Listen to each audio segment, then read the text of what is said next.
What are you doing, Billy? I'm trying to get these boxes upstairs so we can move them. Where are you guys moving? Somewhere else, somewhere, I don't know. And it's just another thing of making music. All these guys, all these new men are just friends. My name is Bill Chambers. I'm 58. I'm originally from Detroit, Michigan, and I've been in California since the 70s. Came out here, I guess, with the thirst for the music industry and just trying to, become a part of the industry that I soon learned to not like. Music and art has been my passion in life. I have art on Hollywood Boulevard. My art is seen by hundreds of thousands of people yearly. I have a very, very bad issue with arthritis. I have rheumatoid arthritis that's in like a severe stage. It's, as you see, it has my legs, where this leg is bigger than this leg. My feet are swollen up at the ankles, and my hands are swollen in joints, my shoulders and my back, and it all comes from extended, years and years of standing and playing in cold, damp garages and playing out at night and just, repetitive motion, excessive use of muscles and so forth. That's my whole thing. Music and art has been at the very core of our civilization. That's what made America so great. At the same time, it seems that we have forgotten the soldiers for peace and love. Okay, I get around, I ride my bicycle. I ride a bike because it helps me to keep moving and to keep mobile and to keep in some type of my health, as you can see by my hands, this is very bad. You can tell by my knee, it's very bad. But I ride a fixie suicide bicycle, which means that it has no brakes and it's a speed racing bike. I am what the system was made for. It's people like me, the people that can't use their hands and their feet and can't work, that needs some method of survival. And there's got to be some kind of change made somewhere, somehow, and hopefully this documentary will open eyes to somebody so that they can see and know that there's a whole portion of America that is suffering and in need of help. It's difficult for me to walk. It's difficult for me to do a lot of things. So with that being said, it's really, the small amount of money that even SSI would afford, but it would afford me the luxury of being able to pay for the medical care that I need, for like the vitamins. There are vitamins that I can take that would drastically reduce the effect of arthritis within my body, and because I've used them before, and I have been.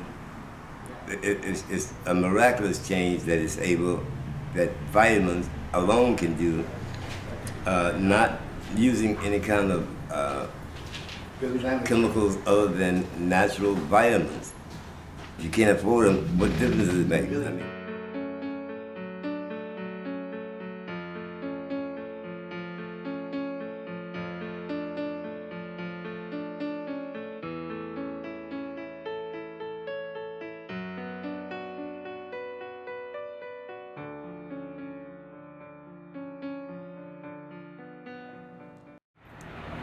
Every movement in my joints, it hurts. It hurts badly.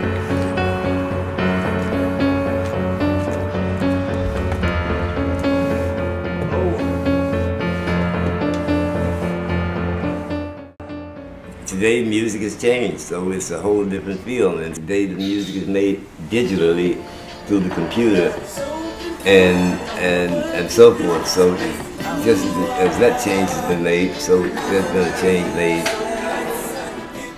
for the better. It's for the better in many ways, but it's still, it has a long way to go. But I can only say I'm glad that I've been around this long to see it, and I hope that I'm able to get healthy and somehow stay around longer to see it. And I know that if I'm able to continue to and get back healthy, I'll be able to do those things again. So that's why I'm trying my best to, share with you the importance of this documentary that I'm honored to be a part of it. You won't call me back when you're at home alone sometimes. You got me so confused, don't know what to do. Baby, you are.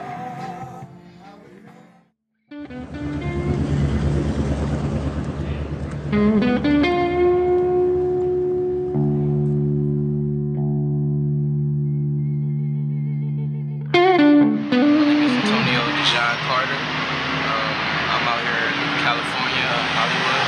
I'm at the Covenant House. I'm here to provide a better life for myself. I'm living on the street right now, and I wanna be able to maintain, and be able to live more comfortably than I am right now.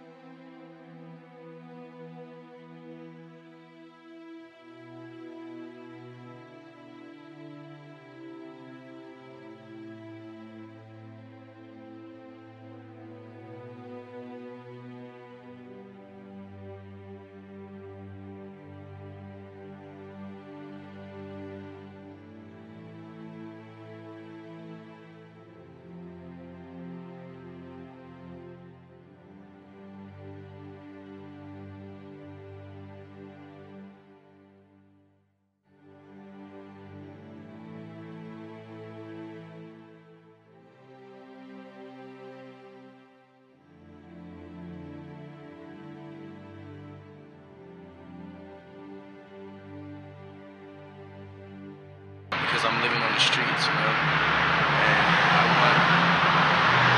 I want stability in my life, and there's steps I gotta take. This place really provides like good amenities, to help you along that journey of becoming a self-reliant person, and member of society.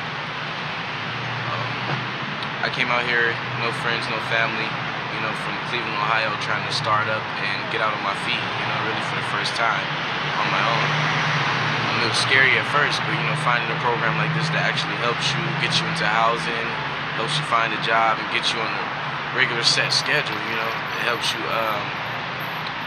make that cross from teenager into adulthood, and that's what a lot of kids need, because we don't grow up around all the best role models, So this program is really what most kids today need. If we had more of these, it would help out with like the youth. I see a lot of young homeless people who don't even try anymore. They're already flying signs at like 17 and 16, or street corners for change and stuff. We shouldn't give up that easy, In the United States, health disparities are not the result of particular populations experiencing a set of illnesses different than the general population. Minorities and low-income populations experience higher rates of the same illnesses. We believe that if we pay attention to these differences, we can equalize the burden of disease within groups, if not eliminate problems for all. Access to quality health care goes beyond poverty. Gender plays an important role in the type and quality of care that women receive. Poor women are disproportionately employed in jobs that do not offer health care and health insurance. Moreover, many of these women are single mothers. Another factor is race. Women of color are more reluctant to share with their health providers their problems, and the medical profession is not well suited to understand the variations and problems in the health of women of color.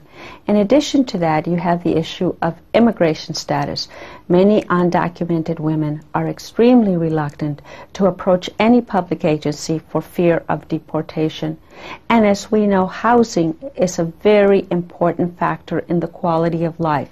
And poor women usually live in substandard housing, and in housing that doesn't provide for an environment for a healthy family to raise their children. And of course, educational attainment. Women, and poor women particularly, do not have and do not achieve the level of education that affords them the jobs and employment necessary to live a middle-class life. Overwhelmingly, institutional factors, such as economic and healthcare systems, are the primary causes of health disparities. The Institute of Medicine reports that ethnic minorities receive inferior quality healthcare. The data shows that ethnic minorities not only experience high incidence of chronic disease, but suffer greater morbidity, such as pain and suffering, as well as early death due to chronic diseases. This is an indication of poorer care at the onset of the disease, as well as for their follow-up care. On the prevention-intervention front, studies show that when people are educated in a way that respects culture, as well as the socio-ecological context, such as access to parks and recreation, availability of low-cost fruits and vegetables, as well as a support system in place, that people can take control of their health and reduce their risk for chronic diseases. When I hear women say, "I never go to the doctor until I'm really sick," I wonder why. Many offer reasons of no child care, lack of transportation, or simply, "I cannot take another day off from work." I watch them struggle to afford the prescription medications, and even then they have problems understanding what the doctor is saying. Little money and little time often force many women to put off that all too important visit to the doctor for another day. A woman's access to health care critically impacts their family's health, public health, and the economic workforces in our community. Women's health policy must address the root causes of healthcare disparities and needs for all women. My name is Cynthia Davis. I'm an assistant professor in the College of Medicine and the College of Science and Health. I have my master's degree in public health from UCLA. I've worked here at Charles Drew University since 1984, developing health education and disease prevention programs. I primarily work in the area of HIV and AIDS, primary prevention, as well as mobile HIV screening services. The mission of the university is really to address health disparities that are impacting racial ethnic minority populations in SPA 6 or Service Planning Area 6 in Los Angeles County. This is one of the most medically underserved communities in the county, if not in the nation. When you look at morbidity and mortality statistics per SPA, SPA 6, which represents South LA, the residents of this community have some of the highest morbidity and mortality rates across the board for all major chronic diseases. And a lot of it has to do with the fact that people don't have access to health care, so they're not seeing a primary care provider.